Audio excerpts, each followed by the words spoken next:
Hello, everybody. This is Big Data Applications and Analytics, and this is Jeffrey Fox, your instructor, or at least video recorder, and writer of these particular slides.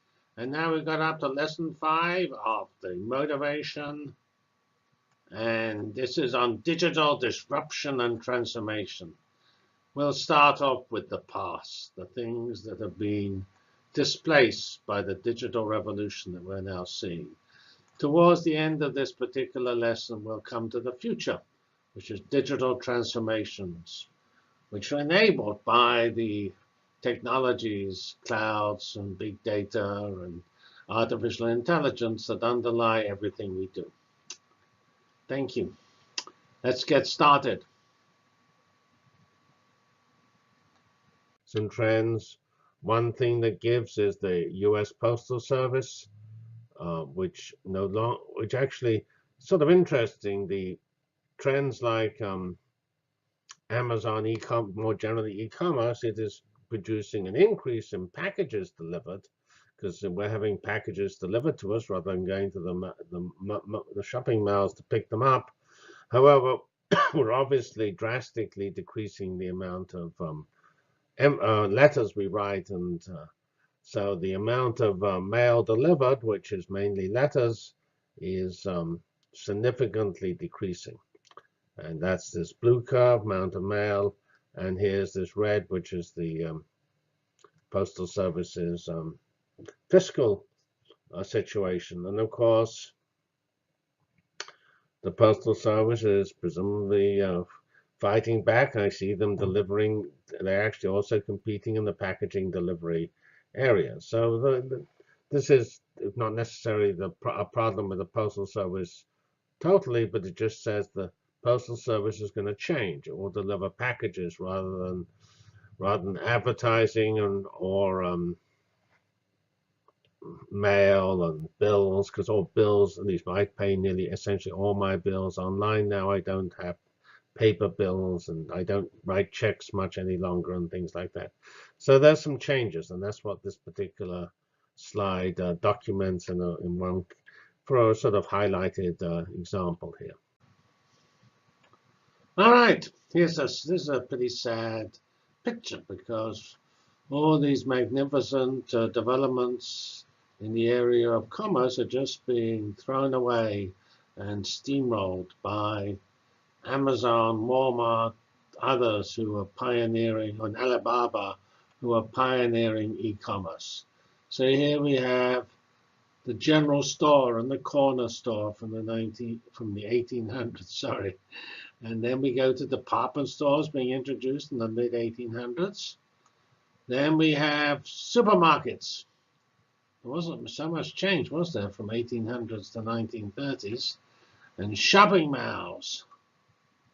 Notice the time goes in parallel on the top and the bottom. Discount change, superstores, and wholesale clubs. This is the only one actually I know. That's Sam's. I don't know Borton's or King Cullen. But now it's all being sort of at least threatened and certainly changed by e-commerce. Maybe, who knows? We will have a few more slides about how it's looking, but it's not looking so good for the traditional store. And when surveyed, people tend to be divided as to their future. Certainly, as a family of mine, we do almost everything electronically because it's actually so easy to you just have to pop down to FedEx or UPS or USPS and return things. They make returns so easy. That was a brilliant step that they're making online shopping extremely attractive. So that's where we are. And now let's go into a little more detail about commerce and e-commerce. This is a slightly possibly sadder or more interesting. It comes from a book here called The Collapse of the American Shopping Mall, Black Friday, 2014. And it's by this website here, Seth Lawless. And this is some closed mall, which is discussed in this. This fellow's a photographer, and has got lots of nice pictures.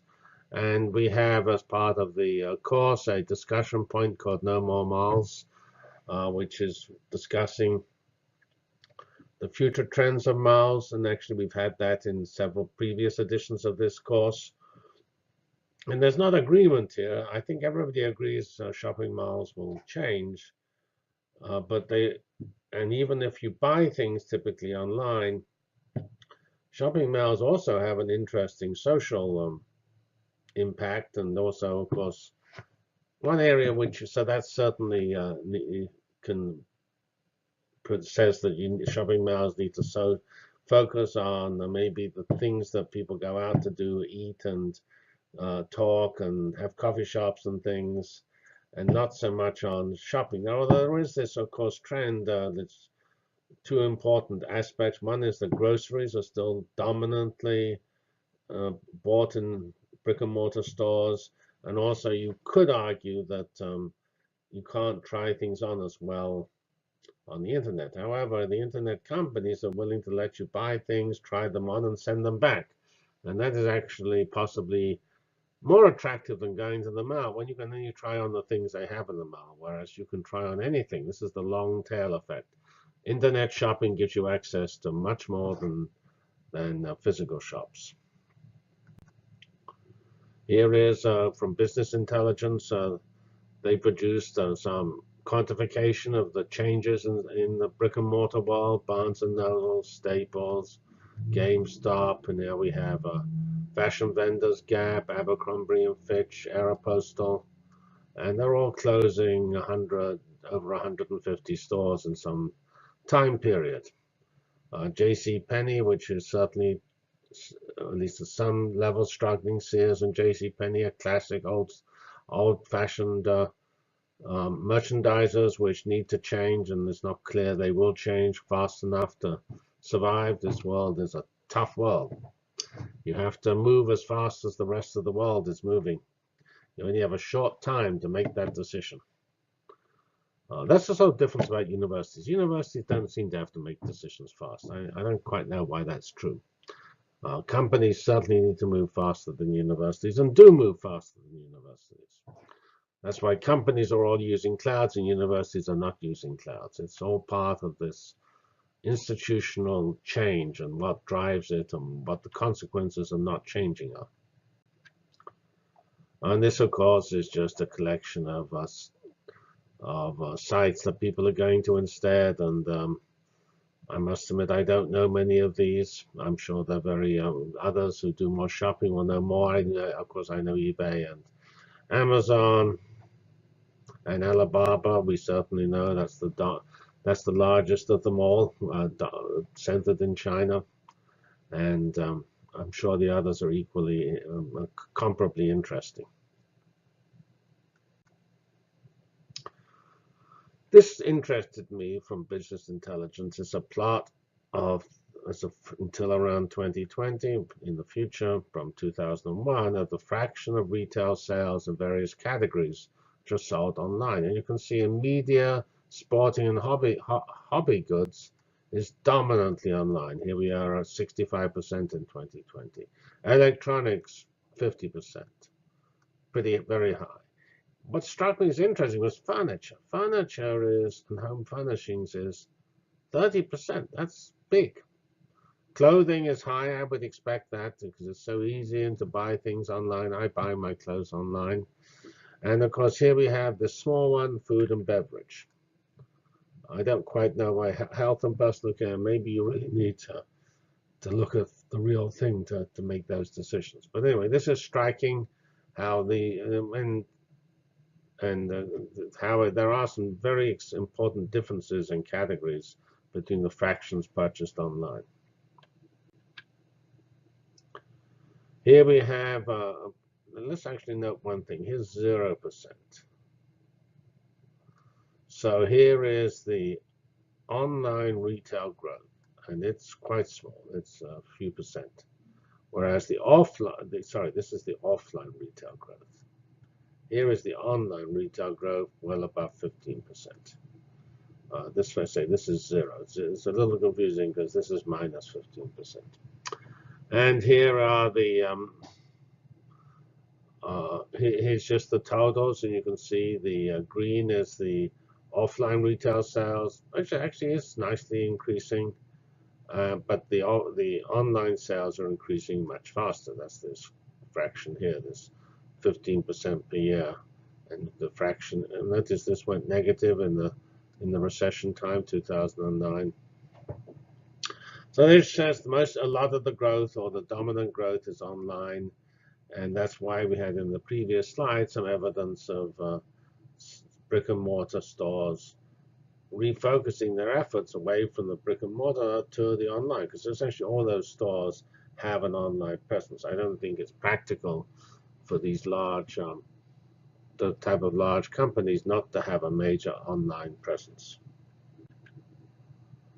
And this gives some total share of US retail sales. Here's the e-commerce, the red, and this is the total.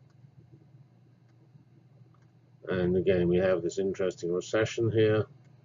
Well, it's just, let's just say, interesting representation of the recession that happened in 2009.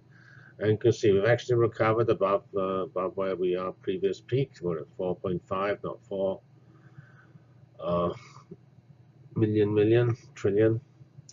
And but again, e-commerce, of course, is growing faster. This graph, being linear, doesn't quite show it as well as it could do, because the number, the pink things, the e-commerce, are so small you can't really see its rapid increase. And so here is just showing there is some e-commerce, and in fact, there's lots of new startups in the e-commerce area. And Amazon has now a grocery department in the as part of their lineup. When I looked at it, it only offers a few things. It's not obviously so interesting to me, but presumably these are all just first steps, which could get a lot bigger, because there's certain, and this all is all linked to online new modes of delivery, because you really, when you want food, you tend to want it now. If you're just want to go and get your baking soda or baking powder to make your cake, you probably need it now, not in a few days' time. That's why people, of course, are looking at drones and or even taxis for same-day delivery, instant delivery. So there is a lot of important trends, and I think people actually, I mean, what's possible is probably relatively clear. What people will actually buy and adopt is not so clear. There's always a problem with these viral things. We know things are changing, but it's not so obvious. For instance, I remember in '95 or so, when the internet started, people never understood how it was going to get paid for. And so it was the early vendors, which included Google, so it was obvious how it's going to get paid for. It's advertising. That's what pays for everything in the US. That was not obvious in '95.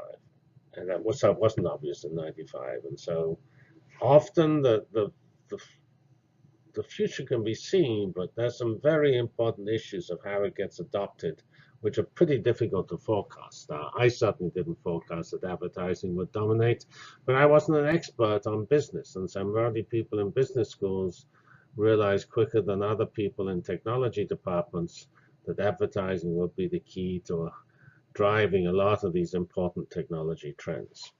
So that's the end of this little discussion of the past and some of the implications of these digital disruption. And of course, the grocery is an example where the current digital disruption is negligible, whereas fashion sales and electronics and media and things, the digital disruption is enormous. So thank you very much. This is the end of Unit 5. Sorry, I keep saying of Lesson 5 in Unit 2. Thank you. Now we come to some slides a little more recent. The last one sort of around end of 2014. And of course, they had predictions for the future, but these are from 2017. And here's an interesting number that the expectation is there will be a record number of store closures, 7,000 in 2017. And that may break a record of the last 20 years. the average is about half of that. And actually, it's sort of curious that at the same time, Amazon is actually opening stores. So this is sort of, it's clear there's a lot of tension here, and we're really seeing now the way the world is changing.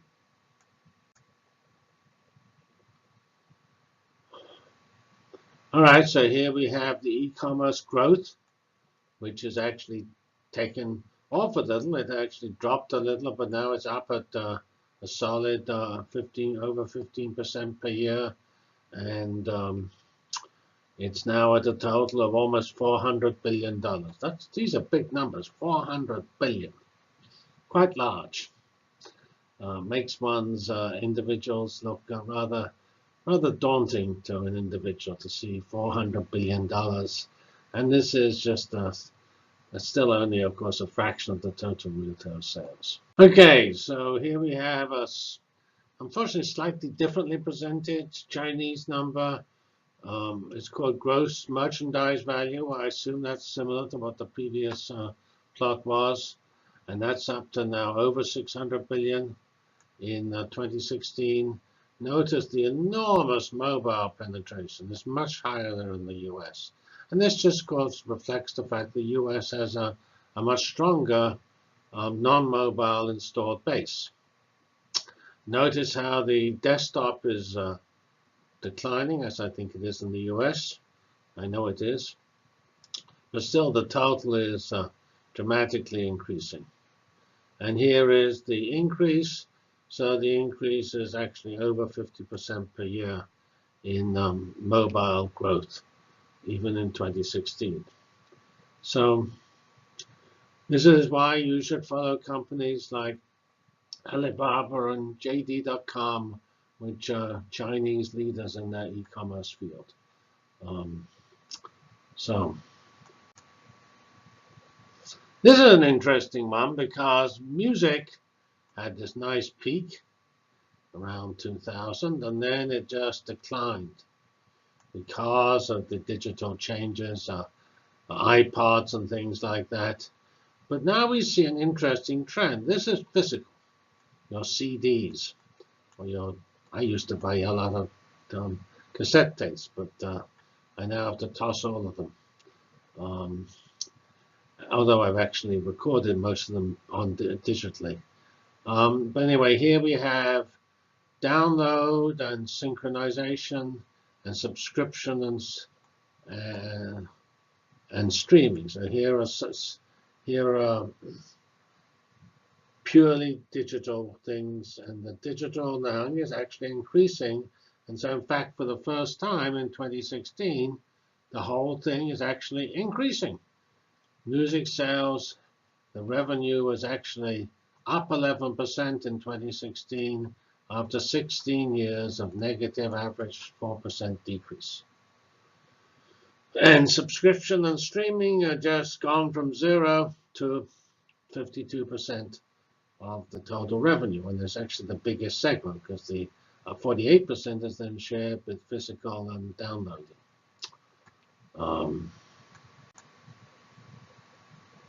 Here is an interesting comparison of TV and internet consumption per person worldwide, and is 2017. TV is hanging in there a little above the internet, but somewhere around 2019, the internet will take over, and presumably TV will effectively continue down. I don't expect it to. So can't possibly make a. TV screens might make a comeback, but TV can't make a comeback. That's Chromecast and things like that on the TV screens may be a viable model, but don't think TV is a viable model with the internet available. Here is Netflix compared to cable, pay TV, and you can see Netflix has more subscribers than pay TV. This is in the US. And that's in this year, 2017. Well, I'm speaking in 2017. Um, so I can see actually what's happened. It's not as though Netflix has stolen or not. I mean, converted the cable companies. Is actually currently the growth is by because the cable hasn't really decreased a huge amount. It's decreased a little, 52.6 to 48.6 in 5 years. But it's grown its own set of subscribers, which are now just bigger than the cable subscribers. Now, of course, if you look at the distribution by age groups, there's an enormous difference. Here is age 65 and above, hopeless people, where you see smartphones at hours per week, 4 hours per week, less than an hour a day.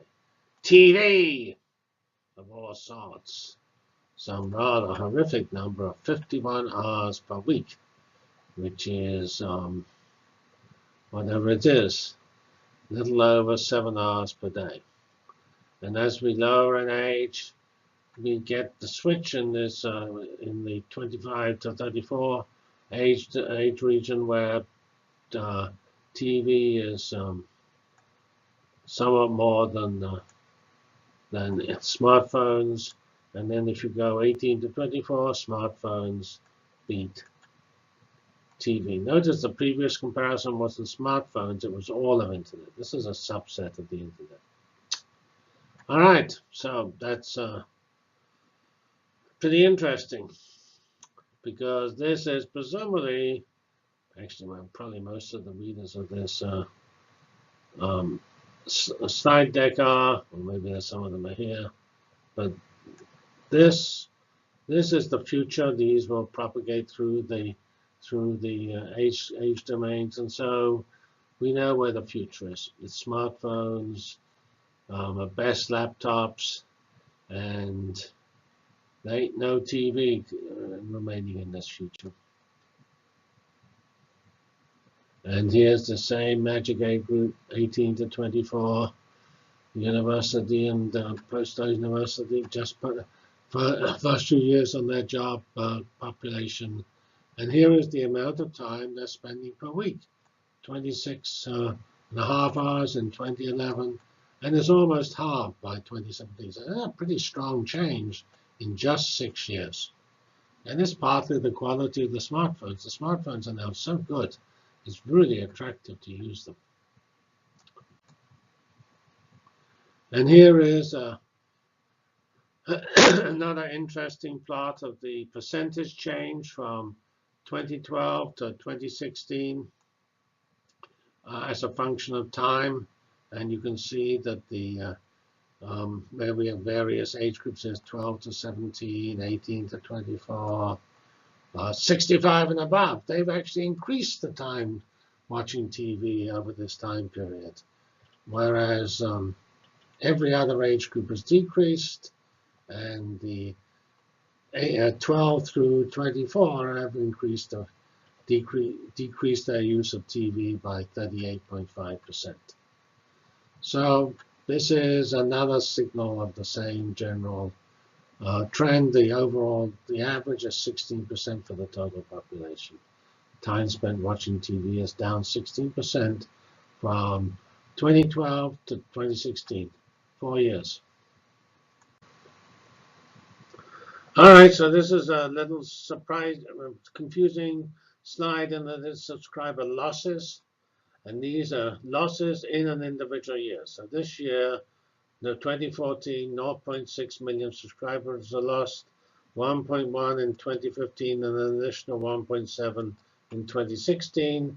Through up to 2013, the pay TV subscriptions actually grew each year by a modest amount, 1%, which is actually about 1 million per year, because there are around 100 million pay TV subscriptions.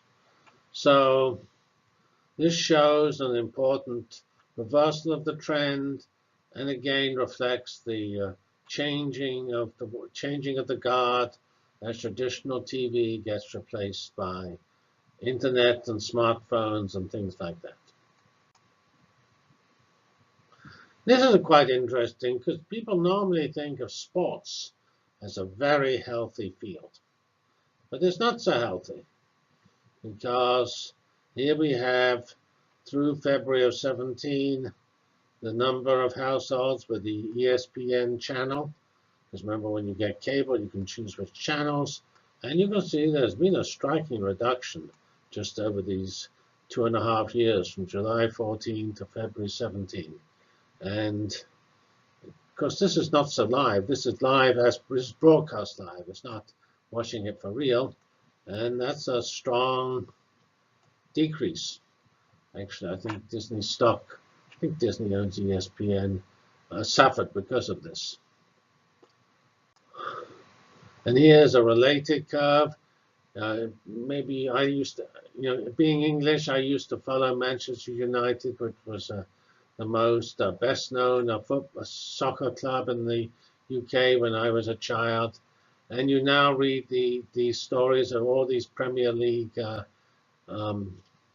clubs like Manchester City, Chelsea, Arsenal, Tottenham Hotspur, and so on, signing people for £50 million and things like that, huge amounts of money, and they're of course driven by the advertising and the television viewing of the games, and we see that the viewership is actually declining. This is in millions of viewers, and these are two channels in the UK: Sky, the commercial one, and presumably this is the BT, which I assume is the British BBC, and that's 0.6, actually roughly the same for 3 years. And then this is, after a peak at 1.3, is declined to 0.9. So there is some significant decline in the viewership of sports games. And maybe that will put some cap on the salaries that these sports players get. Here's something similar for the National Football League in the US. Change in ratings, and this is done for two types of households, those with subscription video on demand and those without. And you can see that the NFL viewership has declined significantly, whereas the amount of use of television is within a couple of percent flat. But from over the year 2017. This is from September 8, 16 to the January 1, 17. So it was the last NFL fall 2016 season. All right, now we have something different, the future. All right, well, actually, this future discussion, as we see, doesn't say very much. It just introduces a concept, which is of some interest, the digital transformation. And this came from a presentation that I listened to at the Consumer Electronics Show, Las Vegas, January 2017, and that was by IDC. And this big, remember these companies like Gartner, IDC, etc., which publish thought pieces about the future or the past or where things are going, and does surveys and makes predictions. And it presumably is used to drive marketing strategies and things like that. All right, DX, digital transformation. And here we have, I told you, we did the past, and there's the future going in a different direction. And digital transformation is the application of digital technologies to everything under the sun, from cars through homes, through transportation, through watching TV, through disseminating news, and so on. And so this IDC presentation focused on this concept, which is a pretty interesting concept, consumer DX, consumer digital transformation. And this is the sort of how they think about it. Here we are trying to stay alive, and we have these various things we do. We work, we have family time, we eat, and we shop more and more electronically, of course. We have some sort of sports. We do some sleeping, and we do some travel, and we have some sort of entertainment, which again can be digital, or it can be, I don't know, going to the local cockfight, or it's whatever we like to do. So each of these areas intersects with technology, and there is some digital transformation. And we've already seen these key points of the consumer digital transformation. Everything is real time. It's very context aware. Google knows everything. It's always telling me about traffic near where I work, even when I'm not actually working in that place. That's, of course, only if it doesn't know my GPS location. And typically it is location aware, except my laptop doesn't have GPS. And they're all personalized. And we have the cloud sitting in the back, providing the reservoir of infinite computing and infinite raw data. We have the networks linking everything together. We have the things on the edge, the smartphones, the smart sensors, the webcams, and things like that. We have data. And we have the processing of everything. And then we have voice as the interface. We already discussed that in an earlier part of the slide deck of how voice as the input is becoming more and more important, because it's of the fact that two things: the fact that it can be interpreted better and better, and if you could interpret it as well as you can people type, it is people can speak much faster than they can type.